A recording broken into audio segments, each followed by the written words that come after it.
कुंभमेळ्यामध्ये स्नान करतात, कुंभमेळा करतात, हे काही अंधश्रद्धा नाही आहे. ही आमची श्रद्धा आहे. गेल्या अनेक वर्षापासून, शेकडो हजार वर्षापासून चालत आलेली परंपरा आहे आणि याला एक धार्मिक अधिष्ठान आहे. आणि म्हणून इथे थोडं प्रदूषणच आहे किंवा घाणच पाणी होतं, मला वाटतं असं समजण्याचं कारण नाही. निश्चित काही अंशी खूप मोठ्या कोट्यावधी लोक आल्यावर थोड्याफार प्रमाणावर ते होत नाही आहे.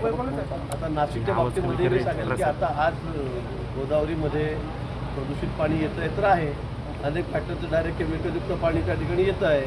पण त्या संदर्भामध्ये आमचे तर पूर्ण प्रयत्न झालेले आहेत. जवळपास 1200 कोटी रुपयाचं MLD प्लॅनसाठीचा आम्ही STB प्लॅन त्या ठिकाणी करतो आहे, सिवेज ट्रीटमेंट प्लॅन करतो आहे आणि पाणी शुद्ध करण्याचा आम्ही त्या ठिकाणी पुरेपूर प्रयत्न करणार आहोत. पण कुंभमेळ्याचं शाही असतं त्या दिवशी एक सत्य आहे की लाखो लोक येऊन एका दिवशी, एक श्रद्धा असते आपली आणि त्या दिवशी सगळे लाखो लोक नुसतं तिथे स्नान व्हावं, एक डुबकी मारावी, त्यासाठी त्यांचा प्रयत्न असतो. त्याला एक धार्मिक अधिष्ठान आहे, त्याला एक धार्मिक स्थान त्या महात्म्य त्या गोष्टीचं आहे आणि म्हणून सगळे करत असतात.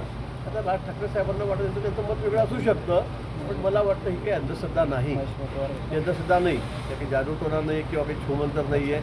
पण त्याला आपण बघतो गेल्या सांगितलं गेलं की 112 वर्षांनी ना, हो सर, जवळपास 112 वर्षांनी हे सगळं स्नान घडून येतं आहे.